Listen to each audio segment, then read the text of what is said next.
Italy and Argentina this weekend, folks. Ranked number 8 against ranked number 6 in the world. This must be the highest ever ranked clash between these two sides, I would imagine. Both sides seem to be tracking pretty well. And up until recently, both these sides tended to finish bottom of the Six Nations, bottom of the Rugby Championship, but both sides have had pretty good years. I would say Italy has been slightly more consistent than the Argentinians, but we will get to some of their stats in a while. The squads have been named. We'll go through them, some of the recent history and predictions and whatnot, and you guys can let us know your thoughts. But this one seems like it should be a pretty good game. As I said, they're both pretty evenly ranked. And the Argentinians are missing a few big guns. The Italian squad is largely made up of Benetton players. But yeah, we'll go through them and you guys can let us know your thoughts. This one's after the England-Australia game, but before France and Japan in what is a kind of proper busy weekend of rugby. For the Italians, as I said, it's largely a kind of Benetton squad. There's hardly any room for any Zebre guys in terms of your URC contingent. And a few guys kind of sprinkled from the top 14 and the Premiership. The front row, Spagnolo, Lucchesi, and Riccioni. That has kind of slightly changed from the side which played in Japan way back in the kind of mid-year internationals. Remember, Italy had kind of a mixed bag tour. They came into that one, based themselves here in New Zealand, went off to play Samoa, Tonga, and then over to Japan. They finished strongly with a big win over Japan. Kind of had a surprise loss over in Samoa. Managed to get a win over in Tonga. So it was, as I say, kind of a mixed one, but their results have largely been pretty consistent. That front row that played in Japan saw Lucchesi and Spagnolo come off the bench, but they both get starts to this one, so good reward for them. They may want to try and turn the screws on the Argentinian scrum, because I feel like, Riccioni has been a regular starter for Saracens this year, and, since his big comeback from injury is kind of getting back to full steam. I think it's a first start for Spagnolo, though, and he is relatively high in the kind of penalties conceded stakes for the URC props, so he'll be looking to keep his nose clean. Locks of Canone and Ruzza. You guys know I'm a big fan of Ruzza. I talk him up every single time I get to do a match preview for the Italians. He carries the ball, he wins lineouts, he steals lineouts, he chucks the ball around. He does everything that you want to do, and he's a big unit of a man as well, so I like him alongside the tackling machine of Nicolo Canone. The back row is class, and as I've mentioned with many of these team previews, most sides around the world, especially the Tier 1 sides, have a pretty bloody good back row. The Italians are no exception. Seb is in at 6. He didn't play in that last match against Japan back in the mid-years, but Lamaro continues to captain the side, and Lorenzo Canone is there at number 8. Lamaro is also a bit of a tackling machine kind of in himself, and I feel sorry for Zuliani, who always gets relegated to the bench. I think largely because Lamaro is starting, but they're both tackle machines. I give Zuliani the edge, though, in terms of his ability to turn over the ball. But Coach Quesada seems to prefer him in that kind of impact role. 9-10 is Pedrello and Garbisi. That's the same 9-10 that started against Japan, and that was a pretty kind of attacking one of the game. Well, I think Garbisi didn't last the full 80 for that one. He ended up getting injured, but they certainly like to put a few points on that combination. The midfield is class with Menoncello and Brex. Brex has been in career form, and Menoncello was bloody good in the Six Nations. Both these guys linking up really well. They seem to have a good read on each other, where they are going to play. The fact they play at club level together helps that out, that kind of mutual understanding. And Brex has even added something of a little bit of a kicking game to his arsenal, which is very pleasing. Montione on the left wing, Lewis Liner on the right. Ange Capuozzo there at fullback. I will wait to see if he gets called Capuzzo or Capuzio at any point by the commentary team, because his name seems to be something of a troubling one, but it's very, very attacking minded. If anything, Liner kind of maybe stands out as the guy who's been the least kind of X factor of the three, and he's a pretty good player. So we will see if the ball makes its way out to the right wing much at all. Replacements, Nicotera, Fischetti, and Ferrari. So those guys all played against Japan as well, but a couple of them do drop to the bench. Dino Lamb's back into the Italian squad for the first time, I think, since the World Cup. So good to see him back. Zuliani, as I mentioned, is a turnover merchant. He's the loose forward replacements. 3 backs with Alessandro Garbisi, Tommaso Allen, and Marco Zenon. So we haven't seen Allen in Italian colours since he decided to take a break after a couple of rounds of the Six Nations way earlier in the year. But he can cover 10, he can cover 15, so he's a good kind of playmaking guy to have on the bench. Bit of a kind of veteran guy to potentially see out a game if they've got a lead. Might depend on which Argentinian side shows up, because they have been known to run hot and cold this year. They are without a bunch of players. Do you want to see Chocobares? He's injured. Crema is injured. The both Carreras boys, Santi and Mateo, injured. Lavanini's got an ankle injury. Boffelli is still injured, so he missed the Rugby Championship. He's still not back for Argentina. And Pablo Matera got a red card in his last game for Argentina, so is not available. Hasn't been named in the squad yet. I think he would be available later in the November series if they decide to call him, but they may just leave him out of the squad for this November tour because he certainly could use a break. But yeah, it's a lot of big gun players. Like in particular, Chocobares had a great rugby championship. Mateo Carreras was on absolute fire in the rugby championship with his attacking play. And Lavanini's that big unit in the second row, so they are missing some players. That being said, the guys who are there are also quite capable of doing a job for the Argentinians. Gajo, Montoya, and Sclavi, that's the same front row that played up against the Box in the last round of the Rugby Championship. Gajo, his impact around the park hasn't kind of been what we are used to seeing. He's a really good dynamic prop, but we haven't seen the best of him, at least in Argentinian colours, this year in terms of the around the park stuff. Molina comes into the second row in the absence of Lavanini. He's alongside Rubiolo.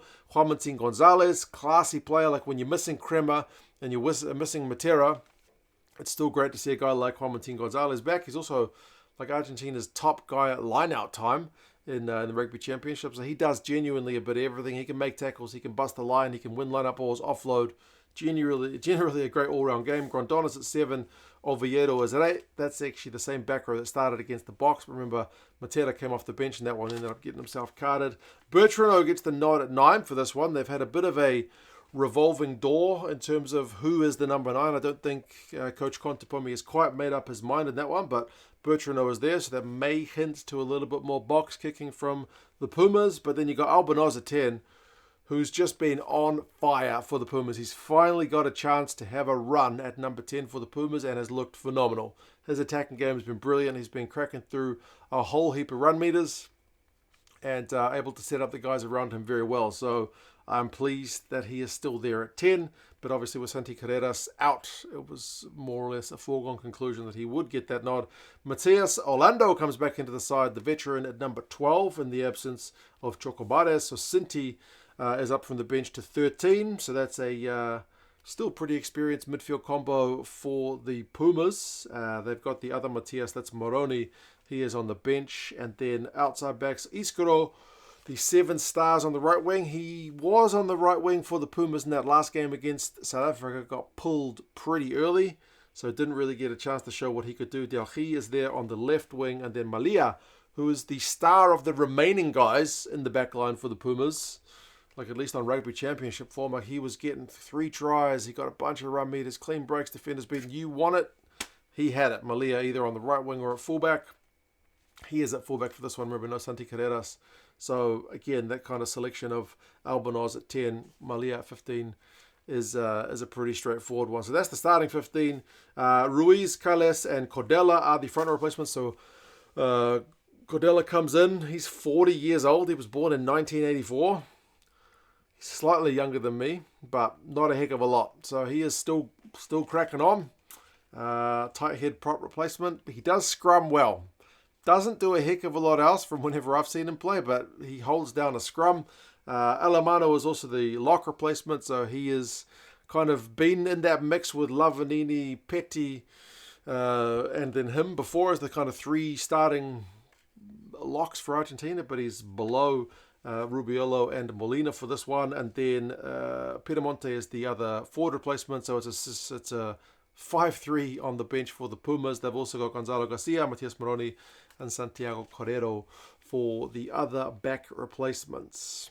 Some stats for you, because you know I love a good stat. Italy kick the ball a fair bit more than the Argentinians, closer to 30 times a game, not quite England level, more like 27, but the Argentinians are down at 22, so expect to see potentially the Italians looking to get a few meters more off the territorial game. They also maul a lot less than the Argentinians. The Italians, they are one of the lowest teams in terms of their mauling, but it kind of makes sense because the Italian pack tends to be one of the lightest in the kind of tier 1 teams. They regularly field a team which is below 900 kilos. Pretty much everyone else is above 900 kilos. Some of the teams are closer to 950 kilos. So, yeah, the Italian side not really looking to just go Route 1 Mall time. But they've been pretty consistent, man. Like, barring the game in the Six Nations where they played Ireland, they haven't really been getting hammered. Most of their results have been close, be them wins or losses. They did hammer Japan, though, in their final game of the year thus far. So their points difference is +8, the Italians, this year. So it's been pretty even Stevens. They've had relatively consistent results, which is not something you can say for the Argentinians. Like, they beat the All Blacks away, got hammered the next week. They lost to the Aussies and then hammered them the next week. They beat the Box and then got hammered the next week. Even in the early games against France, they lost the first one, won the second one. So they've been very, very hard to predict. They are very much a which Argentinian side is going to show up today kind of side. Hard for them to string two matches together. They did win France match 2, Uruguay match, and then All Blacks match 1. They did get 3 in a row. But that's the closest they've come. The entire rugby championship was spent win-loss, win-loss, or win-loss, loss-win, like that, basically. They've never been able to string much together. So, very hard to predict. But, interestingly, discipline's been not too bad. Like, barring that last game against South Africa, they've been very good on the card front. Like, despite the fact they've got Lavanini and Crema, who've got not the best reputations for getting cards, they've not been getting cards. So, very, very pleasing. They've been mainly able to keep 15 guys on the field. And they've tended to be a good final 20-minute side, which is pleasing for their kind of fitness. Because I think in 5 of their 9 games this year, in the final quarter, they haven't conceded any points, which is pretty remarkable. So, a team who is able to kind of go right down to the wire. They do have the edge over the Italians in recent years, although they don't play that often. 5-0 over the last 5 games, but if you're looking at the last 5 games, that goes back more than 10 years ago to a match in 2013. But Argentina's won them all, 2013, 2014, 2016, 2017, 2021. So Argentina's tended to have the goods over the Italians. But, yeah, back in 2008, we did see an Italian win over the Pumas. So you feel like this Italian squad is probably on paper the best to give it a proper crack compared to the Italian squads of old. They are underdogs, though. The bookies are saying the Italians are going to lose it by 4 points. Likewise, the Rugby Forecast algorithm has the Argentinians as the favourite by 5. So Italy underdogs at home, but predicted to be a pretty close one, so certainly well worthy of a watch. It is on Udine in Italy. It is at the Stadio Friuli, which is not a place we usually see rugby games played, more of a football stadium, but happy days. Englishman Matt Carley is the ref. Hopefully he has a good game. Subscribe to the channel, folks, if you haven't done so already. Would love to go have you guys along for some more rugby previews and reviews and whatnot, but you guys let us know your thoughts on how this one is going to go. Are you going to watch it? Because I know these games of the teams which don't have English as their native language tend to attract fewer viewers than perhaps some of the English-speaking countries for traditional rugby viewers. But I reckon this one's going to be a good watch. You guys let us know your thoughts, and I'll talk to you guys again soon. Ta-ra.